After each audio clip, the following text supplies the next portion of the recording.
Hello दोस्तों, genius question number 1 में आपका स्वागत है। तो चलिए आज बात करते हैं कक्षा 8 की हिंदी, जो कक्षा 10 के नन हिंदी के रूप में भी काम आता है। आज हम बात करेंगे अध्याय 14, जिसके शीर्षक हैं पीपल और जिसके लेखक हैं गोपाल सिंह नेपाली। ठीक है, तो चलिए आज इस पे चर्चा करेंगे। ये हालांकि ये विधा में क्या है, एक कविता है। तो चलिए हम इसके बारे में जो है चर्चा करेंगे अपने शब्दों में और अपने अर्थ के साथ आपको बताने का प्रयास करेंगे। तो चलिए स्टार्ट करते हैं आज का सेशन।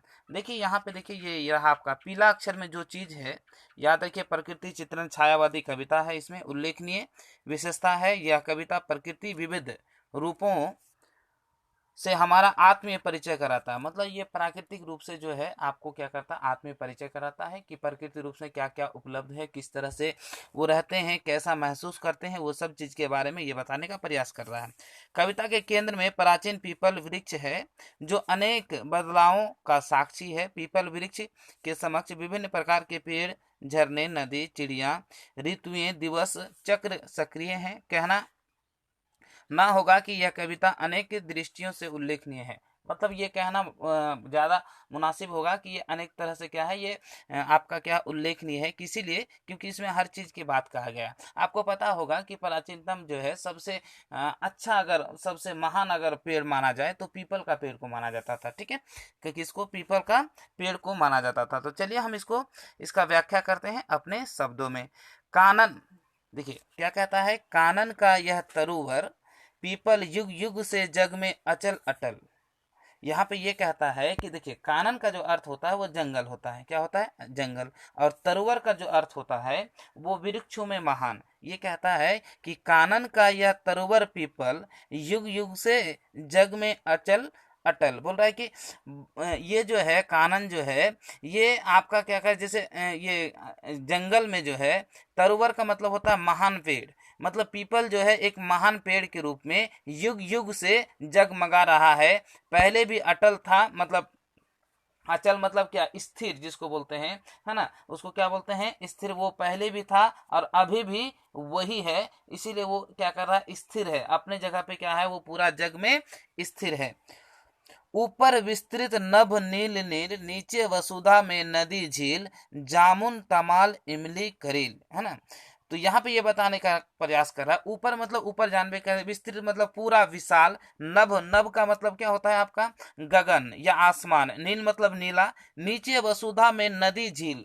नीचे वसुधा, इसका मतलब ये हुआ, वसुधा का मतलब होता है धरती। ठीक है, वसुधा का मतलब होता है आपका धरती। नदी झील, जामुन तमाल इमली करील। देखिए यहाँ पे तमाल का, जामुन मतलब वो पौधा है जामुन का, इमली का पौधा है, तमाल का मतलब होता है कांटेदार का पौधा, है ना।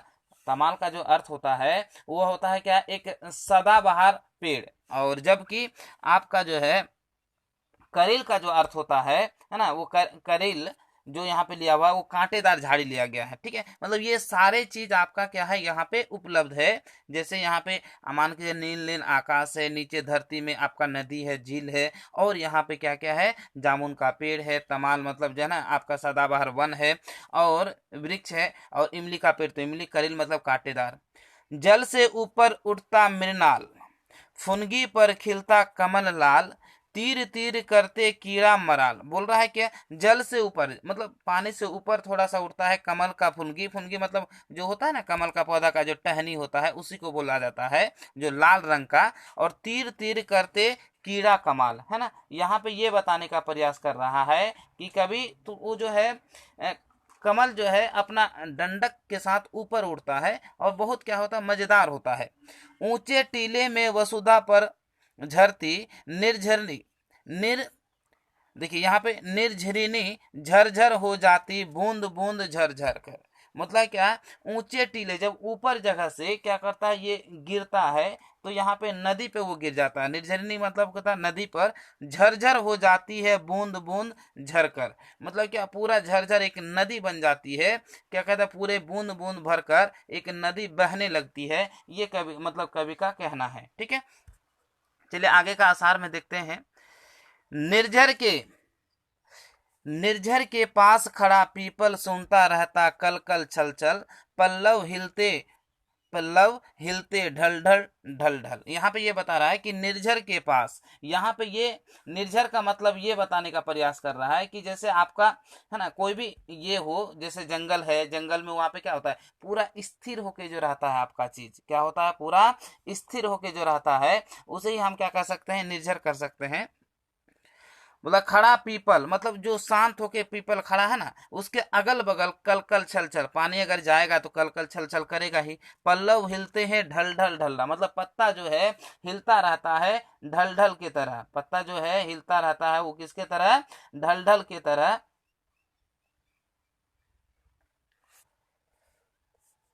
उसके बाद यहाँ पे आगे वाला आसार में क्या कहता है कि गौर से देखिए, पीपल के पत्ते गोल गोल कुछ कहते रहते डोल डोल, यानी पीपल का जो पत्ता है वो गोल गोल है और आपस में हिलडुल करते हैं डोल डोल कर।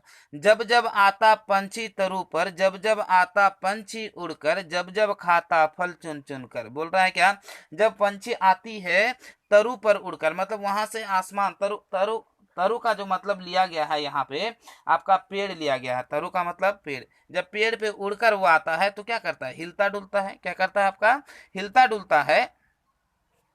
जब पंछी उड़कर जब खाता फल चुन चुन कर, तब क्या करता है, आपस में वहां पे क्या करता है, जो वृक्ष में फल होते हैं वो आपस में चुन चुन कर खाते हैं।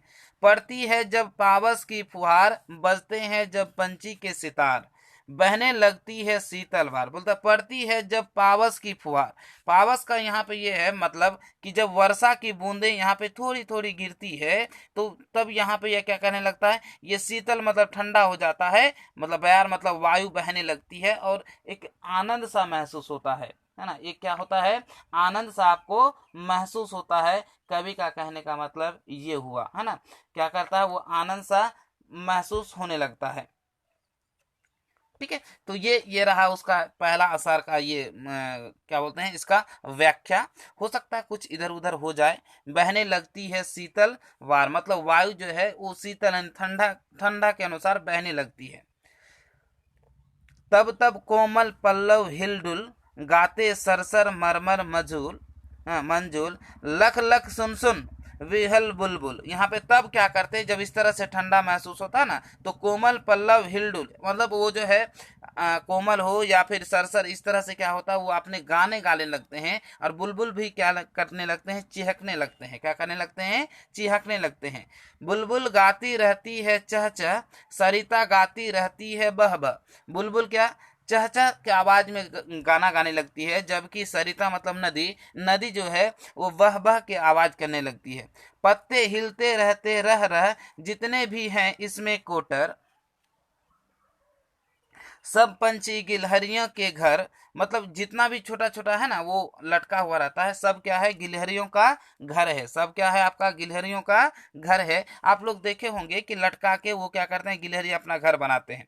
संध्या को जब दिन जाता ढल, सूरज चलते हैं अस्त, अस्ताचल कर में समेट किरणें उज्जवल। जब पूरा सूरज जो है पूरा समेट कर क्या करते हैं वो चल जाते हैं तो अंधेरा छा जाता है। जब अंधेरा छा जाता है तो सब कोई अपना घर आ जाते हैं, मतलब पुनः जंगल में आ जाते हैं। हो जाता है सुनसान, लोग चल पड़ते हैं घर को चील कोक, अंधियाली संध्या हो बिलोक। बोल रहा है क्या, हो जाते हैं सुनसान, मतलब पूरा अकेले हो जाता है, सुनसान मतलब वहां पे कोई नहीं लगता, लोग मतलब स्थिर हो जाते हैं वहां पे, चील हो या कोक हो, अंधियाली संध्या जब आते हैं, ठीक है, सब क्या हो जाते हैं, स्थिर हो जाते हैं।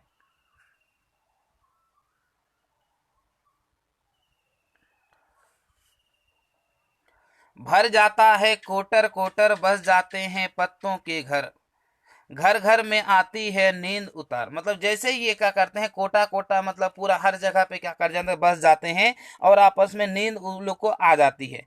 निंद्रा में ही होता प्रभात, कट जाती है इस तरह रात, फिर वही बात रे फिर वही बात। यहाँ पे क्या होता है, जब सो जाता है तो पूरा नींद में ही रात कट जाती है, फिर क्या हो जाता है, इसी तरह से रात क्या होता है, फिर वही बात रे फिर वही बात, फिर सुबह नींद खुलती है, नींद में ही प्रभात हो जाता है, मतलब सुबह हो जाता है ना।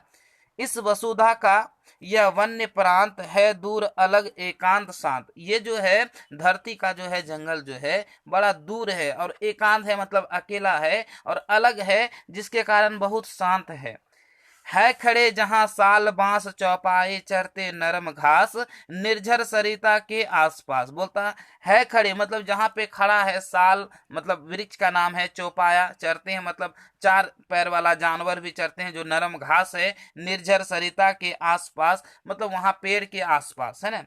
रजनी भर रो रो कर चकोर कर देता है रोज भोर नाचा करते हैं जहां मोर। रजनी भर रो रो कर चकोर कर देता है रे रोज भोर मतलब ये क्या करता है, रजनी जो है, रजनी का मतलब होता है आपका रात है ना, रजनी मतलब रात, रात में सब रो रो का क्या करता है, इधर उधर कर देता है। चकोर मतलब यहाँ पे ये लिया गया है चकोर, देखिए चकोर का जो अर्थ लिया गया है यहाँ पे वो आपका ये बताने का प्रयास कर रहा है कि वहां पे जो सुबह होता है ना, कहने का मतलब जैसे नींद खुलती है, क्या करता है, नींद खुलती है, वहां पे क्या करता है, जगते जगते वो सुबह हो जाता है ना, क्या करता है, सुबह हो जाता है। ठीक है, क्या हो जाता है आपका, सुबह हो जाता है। यहाँ पे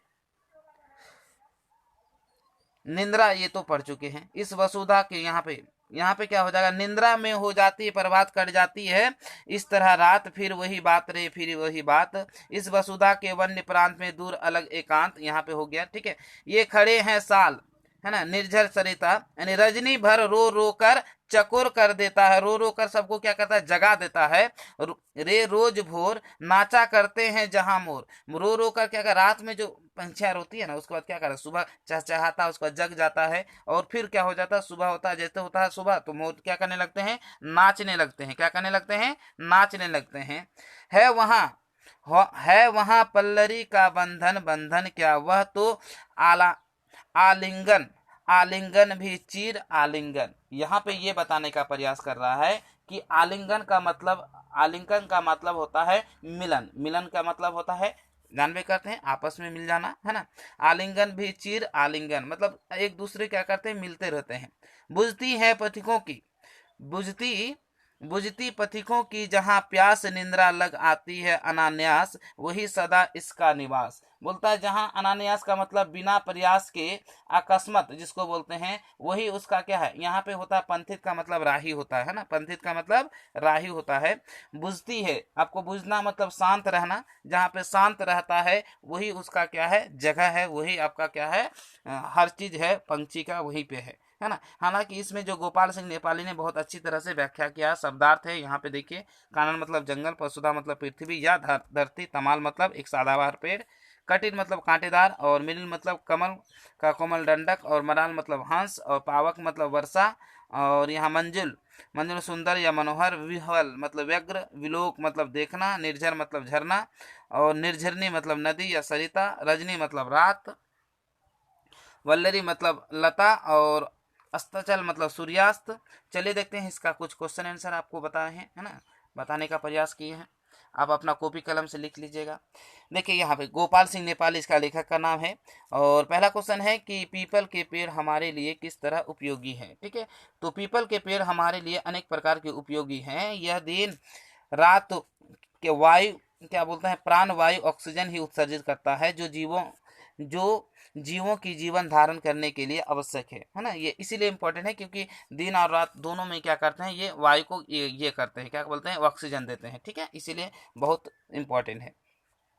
उसके बाद यहाँ पे देख क्या है, इसकी छाया अति शीतल है मतलब बहुत ठंडक है। हिंदू इस पेड़ को पूजा या मानकर करते हैं कि इस पर भगवान विष्णु का वास होता है।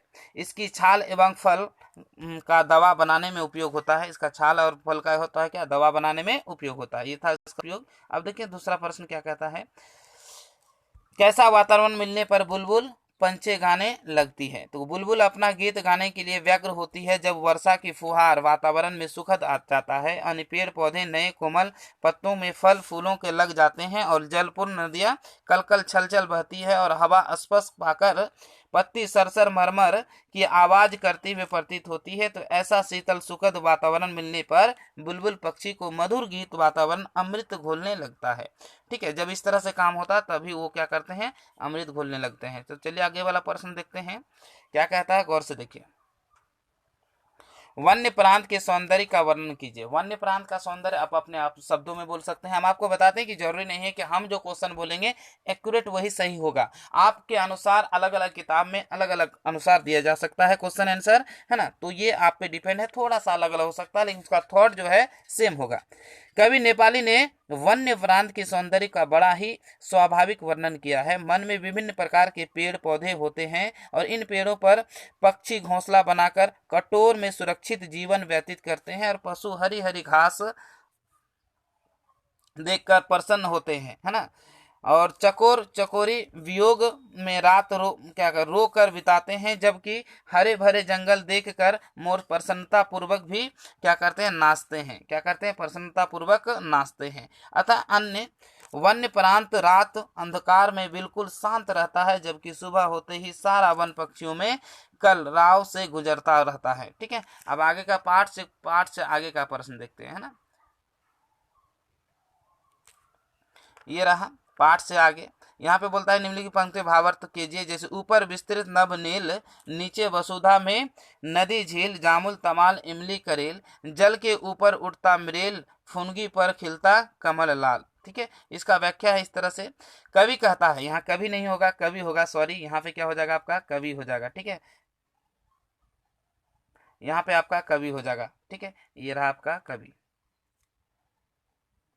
यहाँ पे कवि हो जाएगा। ठीक है, तो यहाँ पे कवि कहता है कि पीपल का पेड़ के ऊपर नीला आकाश है, जो इसके इर्द गिर्द अनेक पेड़ जामुन तमाल इनके करील आदि के पेड़ हैं, तथा नदी एवं यहाँ पे झीलें हैं। यहाँ पे क्या हो जाएगा आपका, झीलें हैं। इनके जल में खिले हुए कमल, लाल लाल फूल तथा कीड़ा करते हंस इसकी शोभा को चार चांद लगा रहे हैं। मतलब उसका शोभा को जो क्या करते हैं, चार चांद लगा रहे हैं। आगे का देखिए, है खड़े जहां पर साल बांस चौपाए, चरते हैं नरम घास निर्झर सरिता के आसपास, रजनी भर रो रो कर चकोर कर देता है और रोज भोर नाचा करते हैं जहां मोर। इसका मतलब कवि देखिए, यहाँ पे भी कवि हो जाएगा आपका। ठीक है, सॉरी मिस्टेक हो गया, कवि नेपाली ने कहा कि अनेक प्रकार के पेड़ पौधे क्या है, सुशोभित यह वन्य प्रांत जंगली के क्षेत्र में गांव से दूर बिल्कुल शांत प्रतीत होता है। झरना तथा नदियों के किनारे चकोर